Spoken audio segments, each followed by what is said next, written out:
10th class की biology में reproduction में हम लोगों ने मेल रिप्रोडक्टिव सिस्टम पढ़ लिया था, फीमेल रिप्रोडक्टिव सिस्टम पढ़ लिया था, गैमेटोजेनेसिस में स्पर्म फॉर्मेशन, स्पर्म का फोटो, oogenesis, ओवम का फोटो, ये सब हम लोगों ने देख लिया था। अब इससे आगे बढ़ा जाए तो हम लोग को पढ़ना पड़ेगा मेंस्ट्रुअल साइकिल। पढ़ना पड़ेगा हम लोग को एक मेंस्ट्रुअल साइकिल, जिसके शॉर्ट फॉर्म में हम लोग एमसी बोल लेते हैं। सभी लोग एमसी बोल लेते हैं और उसका फुल फॉर्म है मेंस्ट्रुअल साइकिल।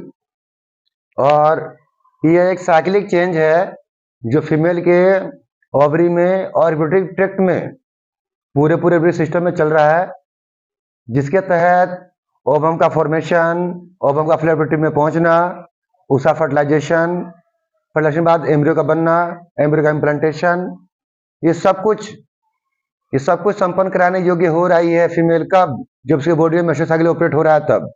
यदि किसी फीमेल के बॉडी में मेंस्ट्रुअल साइकिल ऑपरेट ना हो तो वो ओवम को रिलीज नहीं करने पाएगी, फर्टिलाइजेशन, इम्प्लांटेशन जैसी कोई घटना उसके बॉडी में नहीं हो पाएगी। कुल मिला के हम कह सकते हैं कि वो चाइल्ड बियर न करने पाएगी।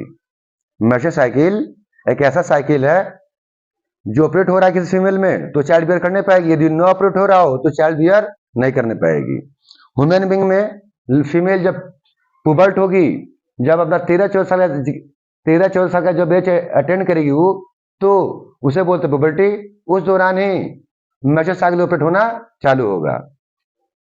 ये एक 28 दिनों का साइक्लिक चेंज है। ये एक 28 दिनों का साइक्लिक चेंज है। 1 डे से चालू हो रहा है, फर्स्ट डे से, और कब समाप्त हो रहा है जी? 28th डे पर समाप्त हो रहा है। ठीक है जी। इसको बांटा जा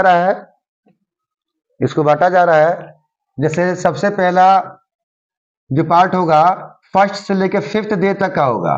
फर्स्ट डे से 5th डे तक का इस सब में बोलते हैं क्या? Menstrual phase. ठीक। 5th से लेकर 14वें दिन तक का, 14th डे तक का होता है प्रोलिफेरेटिव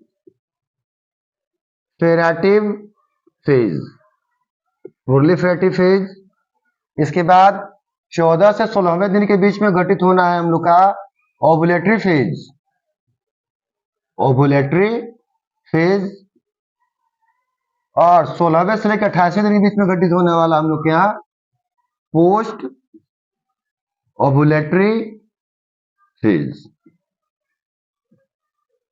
हम बोलना चाह रहे हैं कि ह्यूमन फीमेल के बॉडी में घटित होने वाला, बॉडी में नहीं बोलना चाहिए ओवरी और पूरे रिप्रोडक्टिव ट्रैक्ट में घटित होने वाला एक ऐसा साइक्लिक चेंज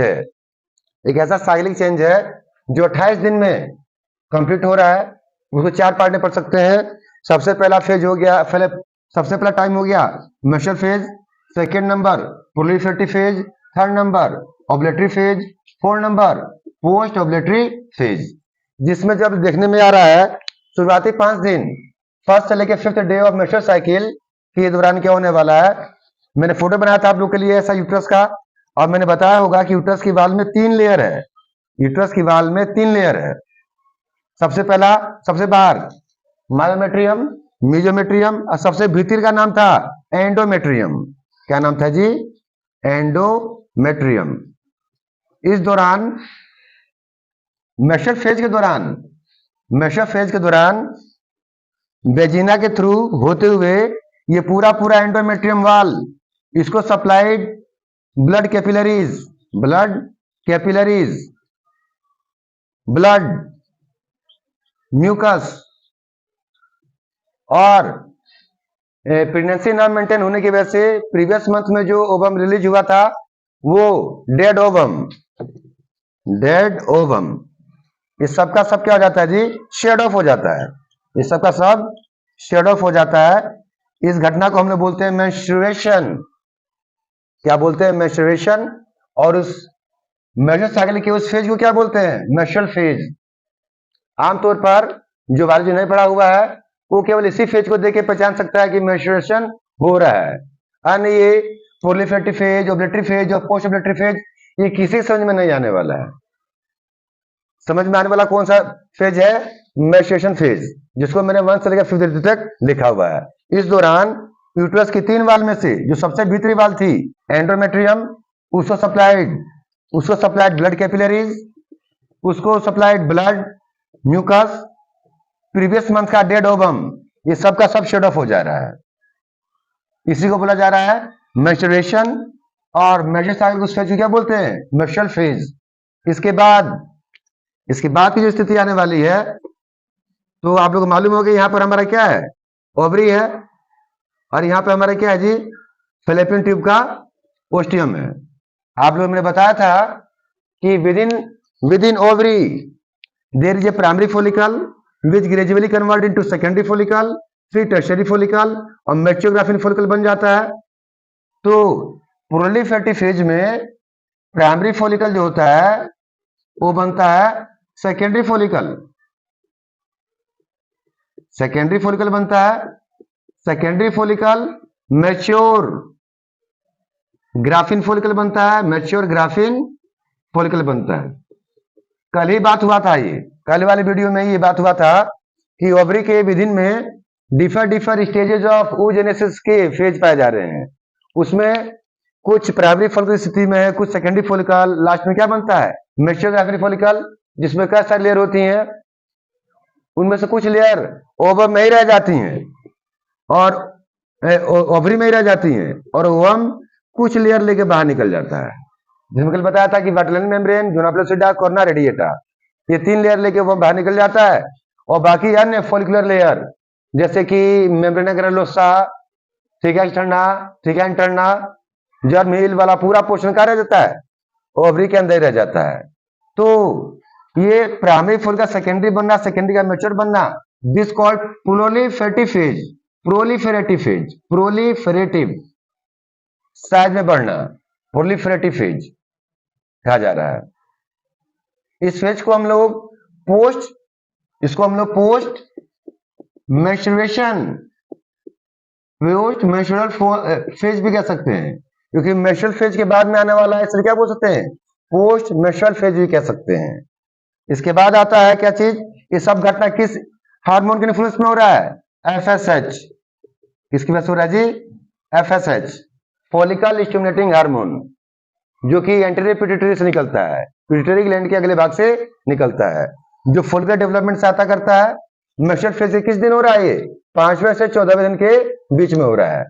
ये 14 से 16वें दिन के बीच में एक्यूरेट 15 डे पर लुटेनजाइम हार्मोन की मात्रा काफी ज्यादा हो जाती है। उसी दिन 15वें दिन ही ओवरी से क्या होता है? ओवम की बाहर की ओर रिलीज होता है। ओवरी से ओवम बाहर की ओर रिलीज होता है। ओवरी से ओवम का बाहर निकलना कहलाता है ओवुलेशन। क्या कहलाता है जी? ओवुलेशन। और मैच्योर साइकिल के जिस फेज में ये होता है उसे बोलते हैं क्या? Ovulatory phase.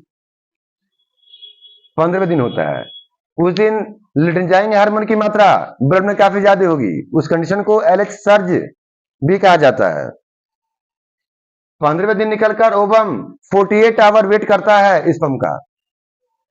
ठीक है जी। वायबिलिटी ओवम की 48 आवर है, ठीक है जी, बट फर्टाइजेबिलिटी केवल 24 आवर है। 48 आवर तक ओवम अलाइव रह सकता है, और उसमें जो फर्टिलाइज होके एम्ब्रियो बनने की क्षमता है वो केवल 24 घंटे ही है, वो ज्यादा नहीं है।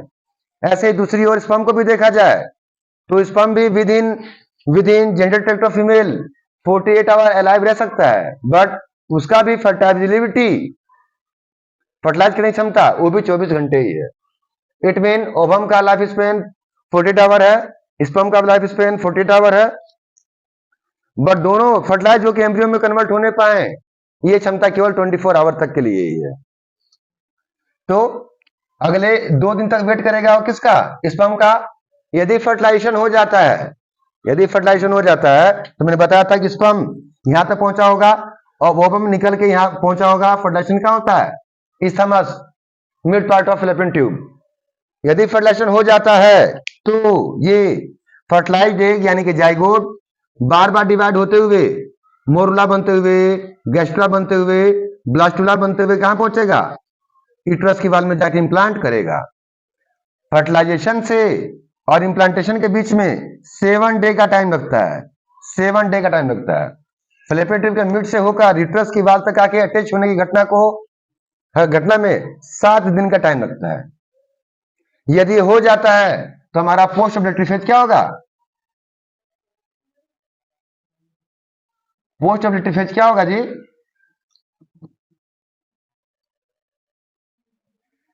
कंटिन्यू रहेगा। पोस्ट ओव्यूलेटरी फेज कंटिन्यू रहेगा 9 मंथ तक का। ठीक है जी। मैंने आप लोग कल ही बताया था कि ओवम कुछ लेयर लेके बाहर निकल जाता है और कुछ लेयर जो अंदर रहता है क्या बन जाता है? Corpus luteum. Corpus luteum.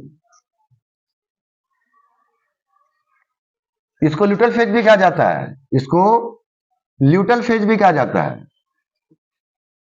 यदि फर्टिलाइजेशन यहां पर हो जाता है तो पोस्ट ओव्यूलेटरी फेज जो है वो परसिस्ट रहेगा अप टू होल प्रेगनेंसी, और पूरे प्रेगनेंसी के दौरान हमारा जो ग्राफिन फॉलिकल के जो आउटर लेयर्स थे, ग्राफिन फॉलिकल की जो आउटर लेयर्स थी, फॉलिकुलर लेयर, मेलोग्रैनुलोसा, थिका एक्सटर्ना, थिका इंटरना, वो लोग एंडोक्राइन बन जाएंगी।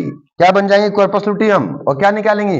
Progesterone hormone, that is the pregnancy maintaining hormone. और ये कॉर्पस लुटियम 9 मंथ तक का रहेगा और 9 मंथ तक वो क्या निकालता रहेगा? Progesterone. By the way fertilization नहीं होता है, बाय द फर्टिलाइजेशन नहीं होता है तो क्या होगा? ये साइकिल फिर दोबारा अपने आप क्या करेगा? रिपीट करेगा। 28वें दिन के बाद क्या होगा? फिर पहला दिन हम लोग का चालू हो जाएगा। ठीक है जी। जो फर्टिलाइजेशन नहीं हुआ होगा तो वही जो डेड ओवम है और जो ब्लड सप्लाई जो मिली दी गई थी एंडोमेट्रियम को, ब्लड म्यूकस, तो सबका सब शेड होना चालू हो जाएगा। फिर क्या चालू हो जाएगा? Menstrual phase. तो मेंस्ट्रुअल साइकिल 4 फेज से मिलकर बना हुआ है। Menstrual phase, proliferative phase, ovulatory phase, post ovulatory phase. ठीक। यूट्रस की जो एंडोमेट्रियम वाल गिर जा रही है ड्यूरिंग मेंस्ट्रुअल फेज, वो मोटी, वो थिक होती चली जाती है up to post ovulatory phase. जो वाल गिर गया है, वाल जो गिर गया है वो नया बनना चालू हो जा रहा है। कब? प्रोलिफरेटिव फेज में ही, ओव्यूलेटरी फेज में भी और पोस्ट ओव्यूलेटरी फेज में भी वाल बनता रह रहा है। क्योंकि ओव्यूलेटरी फेज में ओवम जब रिलीज होगा, फ्लेशन हो जाएगा, तो जो एम्ब्रियो आएगा उसे वहां पे इम्प्लांट होना होगा। ये जो वाल क्यों गिरा था? एंडोमेट्रियम शेड ऑफ होगा, फिर नया एंडोमेट्रियम क्यों बन रहा है? कि जो बाल नया बन रहा होगा उसी में आके एम्ब्रियो बढ़िया से टाइटली इम्प्लांट हो जाएगा। एम्ब्रियो को काफी बढ़िया से जकड़ने के लिए, एम्ब्रियो को बढ़िया से यूट्रस के बाल में जकड़ने के लिए एंडोमेट्रियम की नई वाल प्रिपेयर हो रही है just after the menstrual phase, और उसी बन रहे वाल में जाके एम्ब्रियो को ना अटैच हो जाना होता है। ठीक जी। फीमेल की बॉडी में जो सबसे पहला मेंस्ट्रुएशन होगा उसे बोलते हैं हम लोग क्या? मीनार्च। क्या बोलते हैं जी? मीनार्च। और सबसे लास्ट वाला जो होगा उसे बोलते हैं मीनोपॉज। मीनोपॉज। मीनार्च के बाद से और मीनोपॉज के बीच में ऐसा कोई सा भी डे नहीं है कि फीमेल मेंस्ट्रुअल साइकिल से वंचित रहे। भले हम लोग को समझ में नहीं आता है, समझ में आने वाला केवल यही फेज है। कौन? मेंस्ट्रुअल फेज या ब्लीडिंग फेज जो देखने में आ रहा है। अन्यथा प्रोलिफरेटिव फेज, ओव्यूलेटरी फेज और पोस्ट ओव्यूलेटरी फेज कोई व्यक्ति समझ नहीं पाता है। हाँ, बायोलॉजिकली जो ध्यान लगाता होगा बॉडी पर वो समझ सकता है। आजकल मेंस्ट्रुअल साइकिल पढ़िए, फर्दर हम लोग मिलेंगे तो पढ़ेंगे क्या? फर्टिलाइजेशन। फर्दर हम लोग मिलेंगे तो पढ़ेंगे फर्टिलाइजेशन। आप लोग वीडियो को पूरा ध्यान से देखा कीजिए। इसके रिगार्डिंग जो भी दिक्कत है या बेनिफिट है आप लोग जो महसूस हो रहा है उसे लिख के बताया जाए, अपने दोस्तों को भी शेयर किया जाए। ठीक है, ताकि मैं यूं ही कंटिन्यू रहूं आप लोग के साथ।